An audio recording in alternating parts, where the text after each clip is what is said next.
ಮಾತು ಗೊತ್ತಾಗಲಿಲ್ಲ. ಅವರು ಕನಸು ಶುರು ಆಗಿದೆ, ಅದು ಕನಸು ಶುರು ಆಗಿ ಮುಗಿದಿದೆ, ಅದು ಗೊತ್ತಾಗಲಿಲ್ಲ. ಹೋಗಿದೆ, ಮ್ಯಾರೇಜ್ ಆಗಿದೆ ಸರ್.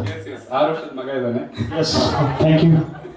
ಸೇಮ್ ಪವಿತ್ರ ಥರನೇ ಅವರು ಹಾಡಿದ್ದಾರೆ, ಮತ್ತು ಅವರು ಡ್ಯಾನ್ಸ್ ಸಹಿತ ಒಂದು ಸ್ವಲ್ಪ ಅದೇ ಥರ ಲುಕ್ ಆಗಿತ್ತು.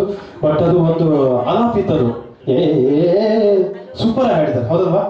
ಅದು ಸಂಗೀತಗಾರ ಮಾತ್ರ ಗೊತ್ತಾಗತ್ತೆ. ಪ್ರದೀಪ್ ಅವರೇ, ಅದು ವೈಬ್ರೇಟ್ ಮಾಡ್ತಾರ ನೀವು